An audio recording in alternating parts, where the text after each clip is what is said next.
একবার নয়, দুইবার নয়, এর আগে আরো 3বার রান্না হয়েছে, কিন্তু ক্যামেরায় ধরা পড়েনি। তাই এবার আর সুযোগ হাতছাড়া করিনি। কিছুদিন ধরে লাটকা খিচুড়ি নিয়ে অনেক হাইপ, তাই ভাবলাম চলো এবার আমরাও ট্রাই করে ফেলি। শেফ আমার জামাই, আর টেস্ট করার জন্য পুরো পরিবার রেডি। সো চলুন দেখে নেওয়া যাক শেষ পর্যন্ত সবার কেমন লাগলো। সো হ্যালো এন্ড আসসালামু আলাইকুম, you are most welcome to our daily blog. তোমরা দেখতেই পাচ্ছ তোমাদের ভাইয়া মাংস এন্ড আলুগুলো ভালো করে ওয়াশ করে নিচ্ছে। ওয়াশ করে ডান এন্ড আলুগুলো কিন্তু আমি কেটেছি। আর এদিকে আমার শাশুড়ি আমার রসুন পেঁয়াজ মরিচ কেটে দিচ্ছিল, আর এদিকে তোমাদের ভাইয়া মশলাপাতি দিচ্ছিল। এই খিচুড়ি রান্না করার ক্ষেত্রে অ্যাকচুয়ালি তোমার মানে স্পেশাল কোনো কিছু দেওয়ার প্রয়োজন নেই। ঘরে যা আছে সেটা দিয়েই তুমি ট্রাই করবে। দু একটা জিনিস তোমাদেরকে মাস্ট মানতে হবে, সেটা তোমাদেরকে বলছি। তোমরা রাঁধুনি খিচুড়ি মশলাটা ইউজ করবে এন্ড গরুর মাংসটা প্রেসার কুকারে দিয়ে দিবে, আর অনেকগুলো সিটি দিয়ে মাংসটা একদম নরম করে ফেলবে, তারপরে সেটা থেতলে দিবে। আই মিন তোমরা তো ঝুরা মাংস চিনো না, ওরকম আর কি ঝুরা মাংসের মতো করে ফেলবে। তোমরা চাইলে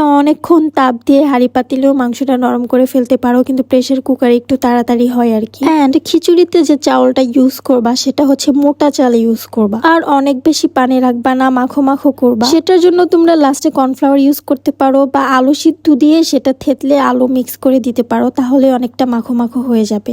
আমরা হচ্ছে কর্নফ্লাওয়ার দিই না, আমরা আলু একদম নরম করে তারপরে গলিয়ে তারপরে সাথে দিয়ে দিই। এই যে দেখতেই পাচ্ছ আমরা কিন্তু মোটা চাল ইউজ করছি। ব্যাস এই কয়েকটা জিনিস মানলেই হবে। আর নর্মালি বাসায় তোমরা যেভাবে ঘরোয়া ভাবে রান্না করো সব সেভাবে রান্না করলেই হবে। যদি এক্সট্রা মশলা থাকে দিবা, তাহলে টেস্ট বাড়বে, যেমন আমার জামাই দেয়। আর না থাকলেও প্যারা নাই। আর এখানে কিন্তু আমরা 2 রকমের ডাল ইউজ করেছি, মুগ ডাল এবং মসুর ডাল। আর দেখো এটা আমাদের ছাদে আমার শ্বশুর বা মরিচ গাছ রোপণ করেছিল, সেই গাছের মরিচ। মাশাআল্লাহ গাছগুলো থেকে এত মরিচ এসেছে যে আমাদের এখন আর মরিচ কিনে খেতে হয় না। অনেক অনেক মরিচ এসেছে, অনেক লাল মরিচ তো মানে অনেক জমে গেছে। তো এই যে মাংসগুলো এখন দিয়ে দিচ্ছে, প্রায় 15টার মতো সিটি দেওয়া হবে। আর এদিকে দেখো তোমাদের ভাইয়া কি মজা করছে আমার সাথে। সে আর আমি দুজনই মনে হয় মানে ফানি ক্যারেক্টার, আমরা দুজনই অনেক মজা করি। তার এগুলো দেখে আমি এখন ভিডিও এডিট করতে বসেও হাসতেছি গাইস, লিটারেলি সত্যি আমি হাসতেছি। আর এই যে দেখো তোমরা বলো আমি নাকি কোনো কাজ করি না, এই দেখো চাল ডাল গুলো কিন্তু আমি ধুচ্ছি। আর দেখো তোমাদেরকে একটা ইজিয়েস্ট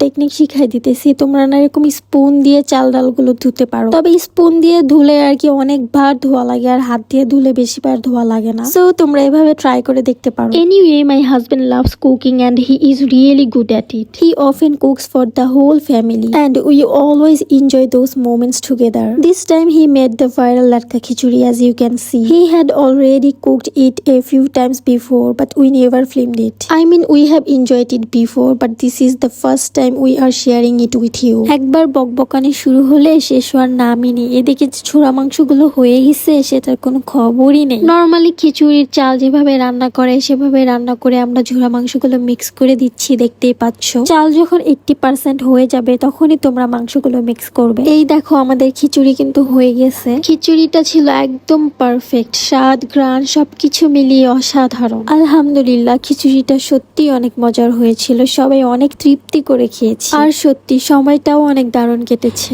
এমন সুন্দর মুহূর্তগুলো আপনাদের সঙ্গে ভাগ করে নিতে সবসময়ই ভালো লাগে। আজকের মতো এখানেই শেষ, দেখা হবে পরের ভ্লগে ইনশাআল্লাহ, এন্ড আল্লাহ হাফিজ।